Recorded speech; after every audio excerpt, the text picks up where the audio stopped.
Hey, welcome back, gamers. Scripted Gaming here. You're watching Banished Souls. So, some new information coming out for April 2nd. If you didn't catch the post, we're going to talk a little bit while we are collecting our 8s and just doing some stuff for the game for our live stream. So, sounds like they're going to increase the rates for the cosmetic drops, which will have to do with the two-man golden ships and also those plague fleets, which is pretty good for everyone. And once you complete those sets, it sounds like you're going to have increased drop rates of the in-game weaponry, which would be those Zama 3s, Fire Bombard 3s, Beg 3s, those things that cost a lot of the in-game players quite a bit of time and quite a bit of H to get.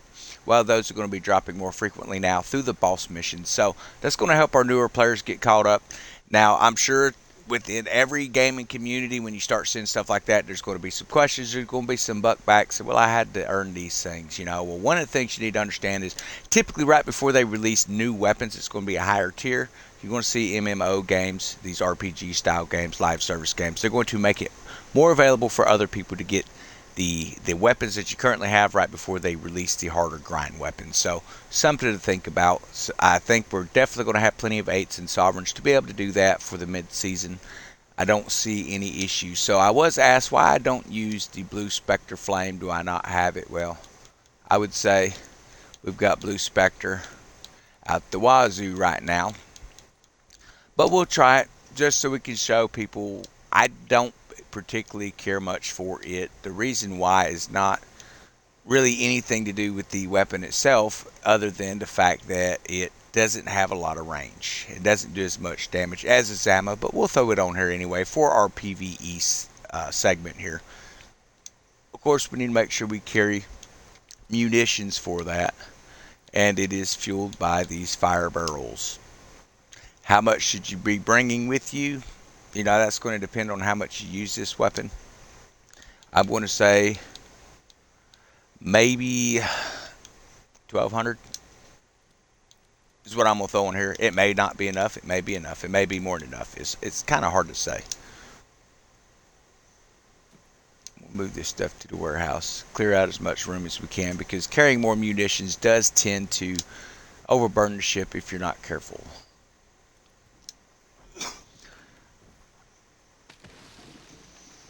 So I did what I thought I wouldn't do, which is to come into the game and start bringing up some more tins over in India and even down here in Africa. It does get expensive silver-wise, but man, you get hooked in dragging those big hauls in. So I figured not really doing much else with the silver. It's just kind of piling out at this point, so I may as well bring it up. So I hit a happy median where kind of staying. I mean, if you're getting large increases in silver, that's a good thing to get you a bit of a stockpile. But it's also one of those things, if you start just getting huge amounts building up real quick, you can maybe go ahead and bump some of those properties up to 6s and some 10s, you know. I would start with the 6s, see where you're at, see if you like the actual hauls that you're getting. So for the purpose of this video, I've not really started to fire upon the friendlies and stuff. We do have a long haul to go. I didn't load up any of the contracts or anything like that. More or less focusing on the plague ships at this point. And that's going to be where our focus. We did manage to get those Man Golden cosmetics to sales, the hull, all that good stuff, and the actual patterns. So that's pretty nice to have. Now that we have that for the old Man Golden and the new Man Golden, we can take and, yeah, I'm not sure why they still do that in the map. Hopefully that's going to be something that's fixed in the patch.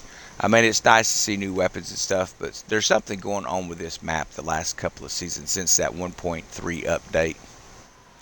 So let's test this thing against this plague ship here.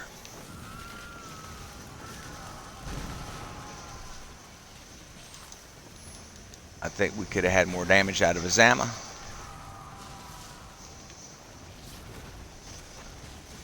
Cut that island, cut back on some of that cannon fire, man. I'd say I'm not a big fan of this when going against plague fleets. I wanted to show you exactly what this weapon does against a plague ship, which isn't as much as you would hope. mainly because it is such a reduced range. I mean, we'll go ahead and start kicking it out. You can see we finally reached him. We can do quite a bit more damage using these Zama 3s.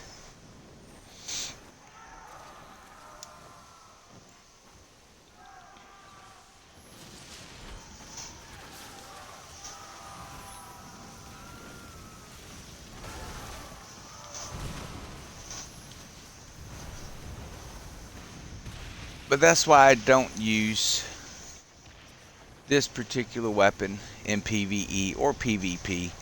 It's up to you. It does fine against your smaller ships, but understand most of the time when I'm either farming the plague ships or I'm farming the helm ships, and this works fine against helm ships. It works good against these smaller NPCs, but if you're collecting 8s and you're going up against those plague ships, you're going to find pretty quick that it's kind of ineffective. At least that's my take on it. I know other people have their personal preferences on this. Now it can be fun to roll around if you're just in PvP with friends and you know you set recommendations. These are types of weapons you can use. It could be a lot of fun. If you're just looking to terrorize the smaller NPC ships, it could be a lot of fun. But one of the things that I've noticed is the range is too short. The power that it puts out just isn't quite enough. So this weapon used to be very OP as far as it would trigger the weak points repetitively rather than actually destroying a weak point. It just kept triggering it, that multiplier, and it would build up. So that was one of the things early on with the Seafire weapons, not just the blue Spectre, but any Seafire weapon. It would actually continue to trigger that up, and then there was a thing where when you ran out of fuel, as long as you were actually firing, it got rid of the cooldown time and it continued to spray fire. That's why you would see ships going across the bay just constantly breathing fire out. But they had fixed those few issues that we had early on with the weapon. So we will find our way back across the sea. We're just going to leave it on here for now and finish collecting our 8s.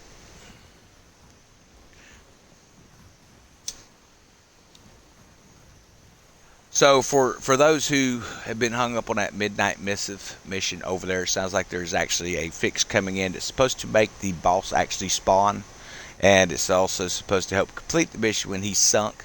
I don't think the mission was ever broken, honestly. It was one of those things where you had to remain in the zone. If you left the zone after launching the flare and you just even encroached out of it just a little ways, basically you failed the mission. It didn't say mission failed because you left that zone area. And if you sunk him outside of the zone, just a little piece of your boat sitting outside the zone, you couldn't pass it. So it sounds like they've just made it probably where it's going to be a little easier to get that pass. We didn't have any issues on my end, and a lot of our guys in Discord didn't have any issues. We did have some guys come over from YouTube to get some help on it, and once we showed them where the issue was, they were able to get right through that mission as well. So it's one of those things where, again, it typically comes down to a tight dynamic in the game, and they can loosen some of those requirements a little bit, which seems to be what's going on. So it looks like we have been invited into a group, and that's pretty regular here in our Discord group. Getting those invites a lot. What I want to do is go invite only. I try to keep my live streams to solo play. The reason I do that is there are a lot of solo players in this game, and I want to show them why I build ships the way that I do. So we put the video out. If you've ever watched our live streams and you see what a ship can do, if you've watched any of our videos for more than 2 or 3 minutes, you can see what a ship does. We put a video out in response to some of our questions from a stream we did yesterday and the day before about what I use on this ship. So showing them, and then they was like, well, have you tried the blue Spectre? Do you have it? So that's why we've got it on here today. Like I say, it's not something I intend to keep on my ship by any means. In fact, I don't know that I will complete the farming run with it on the ship, just because it seems so ineffective against those plague ships to me. That's even run the Lapontent schematic. Like I say, I can get a little bit more range with a Demi. and do a lot more damage than I can with this. Now, if you can get a ship just up against the bank and you can have time to spray back, forth across him, then sure, you could probably take the ship out pretty quick. But you're only doing 600 damage per second with this particular flame weapon, which is the highest that you can do with it. And we're using sticky fuel, which is something to increase the blaze effect, especially on any kind of blaze weapon, but especially on these sea fires. And say it's just not something that's, it just hasn't impressed me. Now maybe there'll be a red spectral, maybe, I don't know. I've not seen anything released yet. But that seems to be what the biggest complaint was coming in from a lot of the newer folks coming in, is it's going to take me forever to get to where y'all are at, which is just, you seen how we just barely got some damage there. Take out that crate, same amount of damage, one shot. So up to you what you think, but I did want to just make a video with this real quick so you can kind of see what it is and explain why it's not something that I use very often.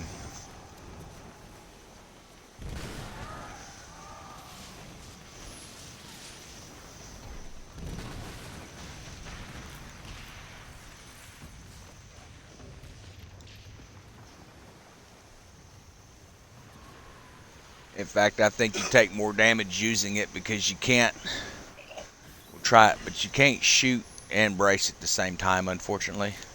So when you're using that thing and they're unloading their cannons on you, you're going to have to cut it off.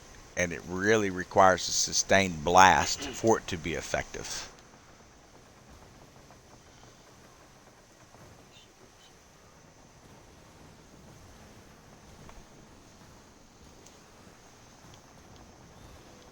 Let's see here. Yeah, so I think what we're going to do is we come right here. As much as I hate to dip into St. Anne mid-run, I'm going to take this off, put that Zama on. But I wanted to show you what it is, why I don't like to use it. Not saying it's an ineffective weapon. It works fine against your normal NPCs. But if you're in endgame, meaning that you're a kingpin and you're doing anything with 8s collecting, you're going to be dealing with helm. You're going to be dealing with those plague ships. And the helm ships, they're nothing compared to a plague ship, especially if you don't have the Lapontent schematic. So we have that, which increases our odds of hitting, an extra 10% damage whenever we take on a weak spot. But if you don't have that schematic, then you're not going to actually be able to see those weak spots, so you're not getting any bonus at all, which would make this weapon truly ineffective against those ships. So I know people like to use it. I know there's people out there that think it's one of the greatest things since sliced bread. But for me, and what I do in the game is ineffective in end game. And they are dropping like hotcakes. If you're wondering where to get it, and you're trying to figure out where do I get the vengeful essence and stuff, well, you get that from those red man golden ships. But don't be surprised to get 2 or 3 drops of these blue specters in the fight, because we get at least one every time we go against this thing. I've actually dumped some out right up near St. Anne. Same thing for drill bits too. So that's something that if it's stuff you don't need, and you don't need the silver knight, you can understand that you can sell the drill bits and the torsion springs and stuff like that. You don't get a lot for it. Now there are those guys who want to try and make 100,000 silver off those products. What I typically do is I will just take and just drop however many it would take to build those ships when I see those lower level players in a server. And I don't see them very often. I know we've had some people asking, why is it every time I log in, everyone's like level 5 around that area? Well, probably because since the update where they released the PvP, and then this last update, what it does is it kind of matches you to people that are more along your play style. So if you're not joining into the PvP and you're not really running 8s and stuff, you're just kind of out piddling around, it's going to match you to people that's running the same type of content. So you actually have an edge there because you get to play with the newer players that are coming in, so you can start building your groups and helping people out. I would hope that people take advantage of that, because guess what? You're going to cash in on those infamy points as well when you help them complete missions.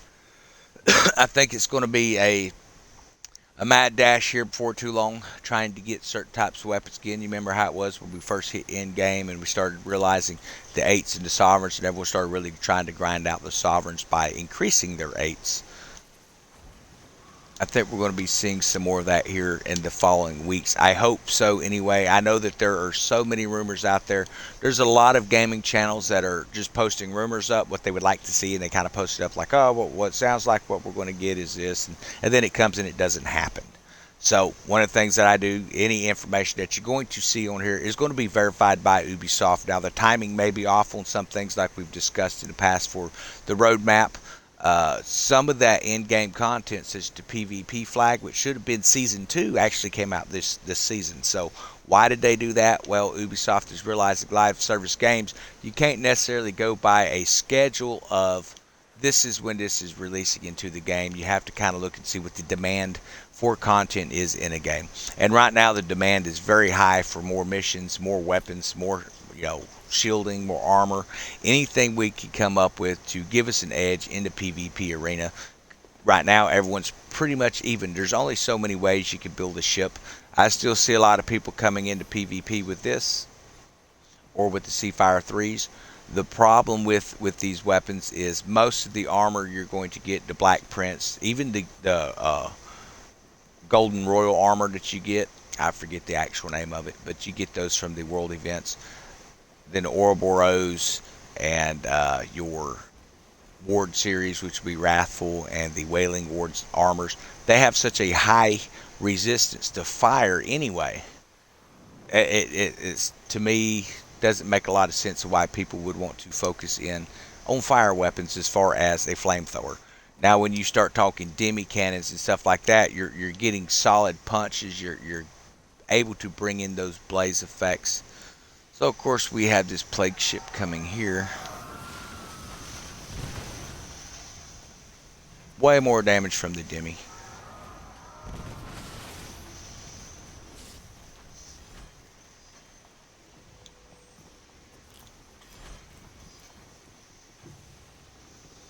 And we're in safe zone, so let's come up here. I want to take this weapon here off, man. But for the purpose of the video, I hope that kind of shows you why I don't use fire weapons. So when it comes long range weapons, the double winch ballista, the Great Springwall 3, of course your Skurlock Long 9s and Skurlock Chasers. Those are good weapons for sure, and they're great for PvP if you can hit with them. So if you're ineffective hitting those long ranges, then switch something that you can hit with. When I say hit, I don't mean hit the broadside of a barn. I'm talking about actually hitting weak points on the ship. Now you might be able to smack the back of the ship with it, but unless you're hitting an accurate shot into something critical, one of those vital weak points, you're not really doing yourself any favors using something that you're ineffective with. So that's the way I've always looked at games. You want to use something that is effective for you. So there's our Zama 3. We're going to throw that back on here. I expect to see these get upgraded at some point, or maybe a Zama 4 come out, because it is really the only weapon that we don't have a purple in right now. That, and then there's one of the long guns, the fire long guns. I'm expecting to see one or both of these come into higher ranking later. So even like the Mons Meg 3, they're blue, they're not purple. So we may see another structural cannon come out that is purple. Maybe it'll have a different name. Same thing with fire bombards and stuff. So I'm expecting to see those come up into a larger ranking of a weapon eventually. Now that could just be them adjusting it. It's hard to say. Or it could be them actually adding in a new weapon of that type, or a similar type. Okay, we're going to remove the fire barrels from our cargo here, along with the rest of this stuff here. And once they open that, or sent that open all button on those chests, man, it has just been so much easier to go out and do your farming. Okay, so let's set sail. We're going to finish our 8 runs.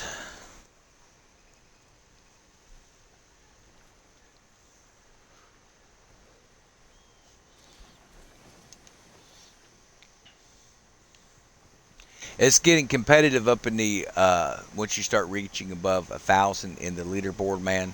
A lot of that is going to be, you're going to see your rank changing if you're not running double helm wagers. Understand that there's teams out there. They run together, and mostly for the PvP aspect of things. But there are people that are out there that are running together, and that's part of working with the team. So one of the things that you're going to end up seeing here in the days ahead is new names popping up higher on the leaderboard as they're able to bring in, say, turn a 50,000 piece of 8 collection into 100,000. So it's up to you to be able to nail that quick. If you see, as soon as you see one pop in, you need to join it. If that's something that you're wanting to do, is collect those 8s. But understand, you're probably going to end up in a situation where you're going against 2 or more ships when you do that. So that's one of the great things about having a community to play with. There's always someone willing to help, and you can help them in return. And that's the way we do it over here. And then sometimes we'll come in and we'll see someone collecting 8s, and then a group is coming after their 8s, and we end up joining in just to help protect the guy who's getting his 8s. Anything to get that PvP aspect going on. That's one of the great things of a pirate game is you see people playing the game as a pirate or even as a pirate grouping. And of course, you'll get the folks who are like, do you all consider this cheating? That's one of the big questions that I see in a lot of the Facebook page groups that are out there. So I come up and there were some guys. They were doing some captures. Only one of them was capturing. The other one just sat there and healed him while he was capturing, and I was unable to intercept the capture. Well, I mean, that's part of fighting as a team.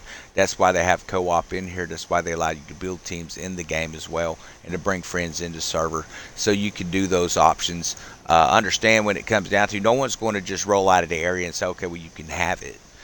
You're going to have to fight for it, and you may have to fight one ship for it. You may have to fight 2 or 3 ships for it. That's one of the great things about it. You might not even have but one ship to fight, but they have healers in their group. And that's one of the cool things. If they're in your group, you don't even have to join into the actual capture.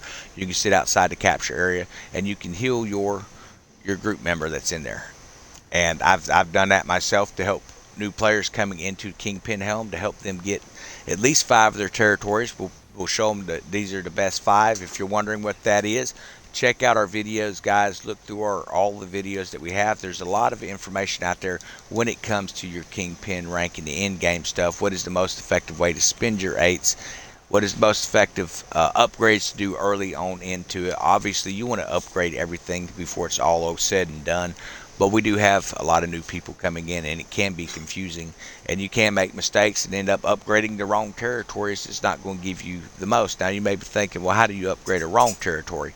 Well, if you have a territory with 5 connections, but you upgraded one that only has 2, and you didn't understand that each of those connecting routes that you get is going to give you a bonus, it's not that you wasted, it's just you have an ineffective or a less effective upgrade. So that's one of the things we try to teach people on the channel. So definitely be checking into those empire management videos we have.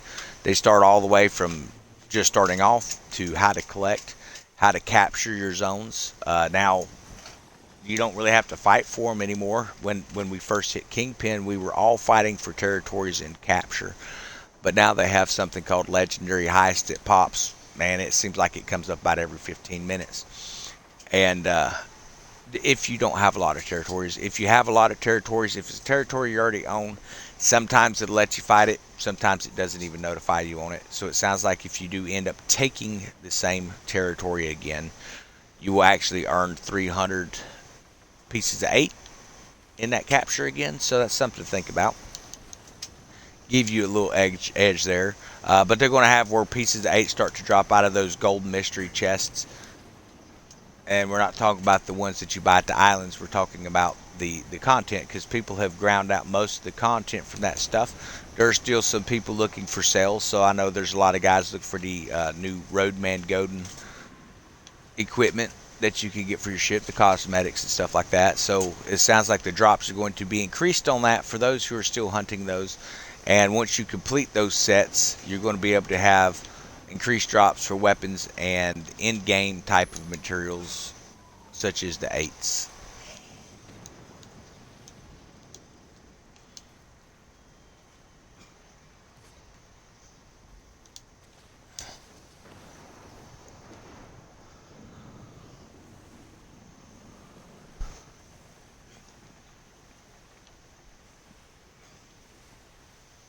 So I kind of take sporadic routes when I run through these missions. You'll notice that pretty quick as you watch any of my videos where we do overviews of in-game content coming, current content that's in there. We usually run 8 so you can kind of see where your 8s, this is what I've found to be a nice effective route. And typically if I'm not doing a video, I'm focused on farming anything and everything that comes along. But when I'm doing videos, obviously my attention is elsewhere into the discussion, so it can be a little harder to watch what's going on the map.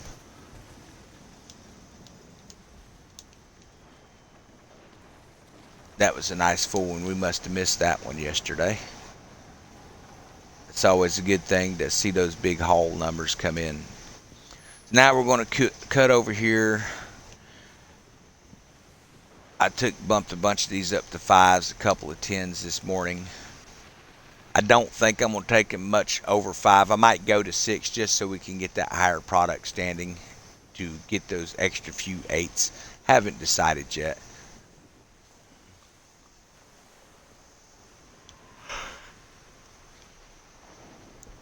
But when you're inside of your pirate den, your smuggler's den, and you have that large desk and you come in and you can look at the map and you can do upgrades, every single one of them booklets you should be upgrading. So I would take the very first booklet. You want to get it up to a 7 so you can be making gold skull product, because that's going to keep you in silver to keep these factories funded. It's also going to help you early on to be able to grab some of those 8s by building the gold skull product and then taking it to a liaison. If you sell it, that's up to you. Me personally, I wouldn't sell it. And the reason I say that is you sync the liaison, you're going to end up getting the 8s anyway that you would have sold it for, and this way you're at least keeping the product so that you can sell it to Skurlock for silver.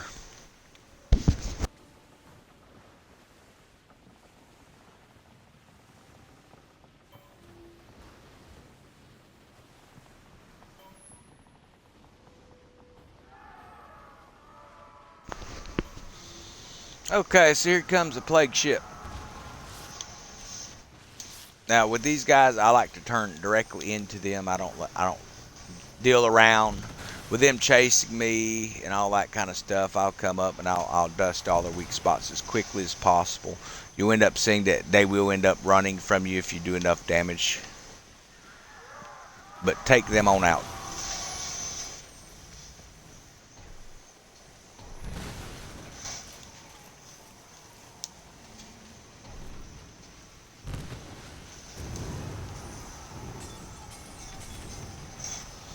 That scrapper station is a great piece of equipment to have in your furniture slot. The reason I say that is you see it just gives you heal. He might get a lucky shot in just before you're able to brace.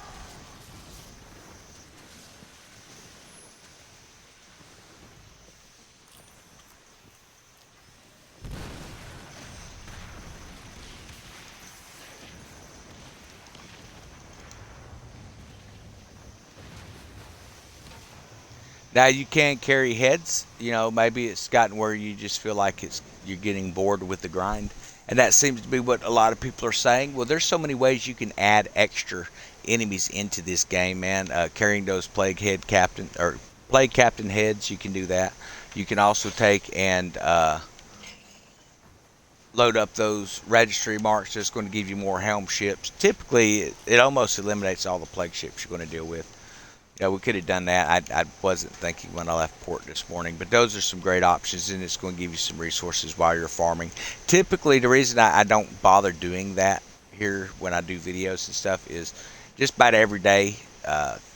There's plenty of groups to join in with in Discord. If there's no one doing it, then I'll load it up and say, hey, doing a helm run for materials, and that always draws a lot of attention within the Discord. So maybe it's something where you're struggling to get those helm materials to sugarcane and stuff like that. So definitely comment down below in the comments if you're looking for a group to play with.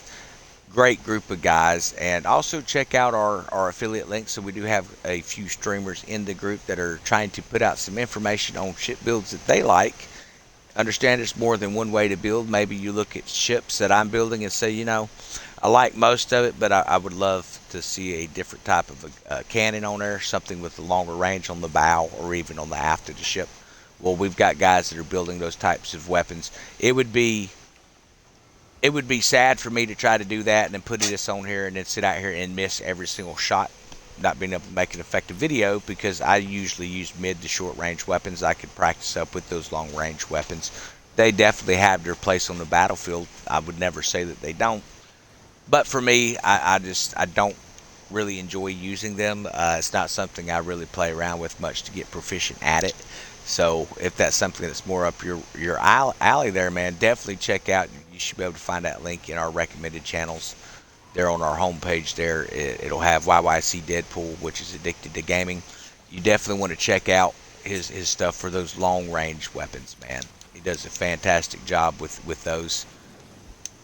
That is actually one of our Commodores. He started off as a viewer and came over to play with us, and he's worked his way up into a Commodore position within the group, and he has been a great asset. So be sure you go over there, stop in, tell him that Cryptic sent you over. Give him a thumbs up on this video, guys. But that is basically what I've got right now. I'm not seeing a lot of update information. You know, I know that there's a few videos going around saying, y'all, they're definitely getting new weapons in the mid-season update. You know, I wish I could tell you absolutely that's happening. I've not seen an actual official release from Ubisoft saying that. So I'm not going to come in here and tell you that it's going to happen. What I am going to say is I've played enough MMO RPG games that are, you know, we're talking for the last 10, 15 years, that were live service games, and you will end up seeing just before a new set of weapons is released, the current weapons that are considered in-game. They're calling them meta for some reason. Don't know why. But those in-game style weapons, your higher end weapons, are starting to get where they're going to drop like hotcakes, just like the blue Spectre. And that typically means that you got new content coming. So they want to get people to have a chance to get the stuff. Now, I understand when they say that they're increasing the drop rates, I don't think that means every time you're going to get a Fire Bombard 3 or a Zama 3 or even, you know, the Mons Meg 3s and stuff like that. There's a lot of really good info out there through Ubisoft. Now, if you're looking where to find the information, man, unfortunately, they very rarely, they will occasionally, but very rarely before a patch drops do they put the entire patch notes up where you can get to it. It's usually the day after a patch has happened, you'll see the full patch notes. And that's one of the things I've noticed with them, but you can get the hints and the tips and the things to look forward to by looking at their X account, which is, I guess, used to be Twitter or something. I'm not real savvy with some of that stuff, guys. But yeah, that seems to be one of the best places to find it. You can go into their Facebook Ubisoft thing. They'll release a little bit of stuff there. Their own Reddit as well. They even have a Discord channel and stuff. And what you'll end up finding is a piece of information on one and then another piece of information on the other. So you can't just look at one. You have to go in and find all that stuff. Pretty ingenious the way they do it, because it's going to create a social media following. So while we finish this off, I'm going to end the live stream here. Y'all have a wonderful day.